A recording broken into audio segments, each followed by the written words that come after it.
Hi, Dr. Madiha. Thank you so much for joining us for this episode of CERP Podcast. Dr. Madiha, do you think that the pandemic has given rise to distinct strategic and foreign policy concerns for Pakistan? Thanks, Gada, for having me on. Sure. I think two responses there.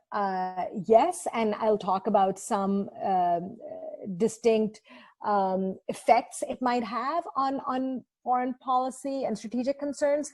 But two, the key is that this pandemic has come into play in an environment where there were already quite interesting and important foreign policy and strategic concerns, that were concurrent, and so Pakistan's response to that will be shaded by the pandemic. So let me go through these one by one.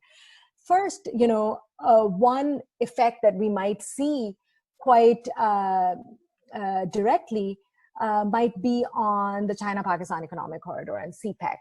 There is a sense that Pakistan Pakistan has already asked for debt forgiveness and debt relief for the next few months. And in fact, its prime minister led the way on that, and the G20 and institutions like the IMF have granted debt relief to all developing countries going forward for at least through the rest of 2020. But Pakistan also wants to renegotiate, take this opportunity to renegotiate its Belt and Road loans, its CPEC loans, reportedly. And this is also a great opportunity for Pakistan to be much more transparent in its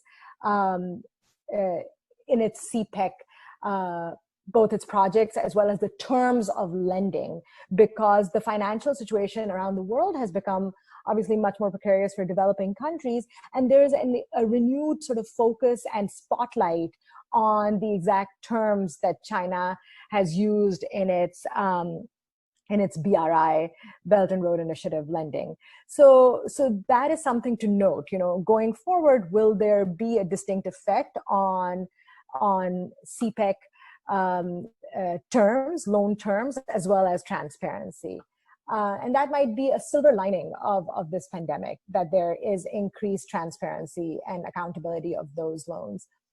And I think the second part that I said, there are concurrent foreign policy and strategic concerns, and this pandemic may shade Pakistan's response to those. One, of course, is the U.S. withdrawal from Afghanistan, and the U.S.-Taliban peace talks that concluded right at the cusp of the pandemic, and the intra-Afghan peace process that is scheduled to start any time now. Of course, this is an election year in the U.S. The U.S. has shown that it is keen to withdraw from Afghanistan. So all of this is quite a complicated political situation, and a foreign policy situation in which Pakistan is heavily involved. Pakistan is the key third player, has been the key third player in sort of the U.S.-Afghan process, and its pandemic response,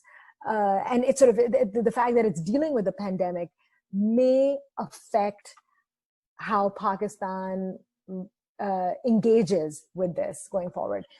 And I just sort of say this, we don't quite know how it will work out, but for instance, we have seen that the military is much more engaged with the U.S.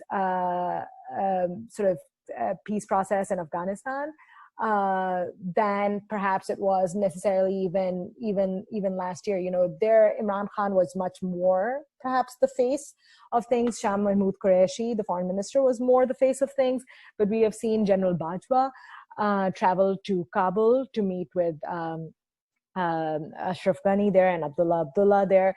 And so we might, one effect might be that we see the military more involved in this process. And we'll wait to see how else Pakistan's internal politics might shape Pakistan's engagement with the peace process on its western border.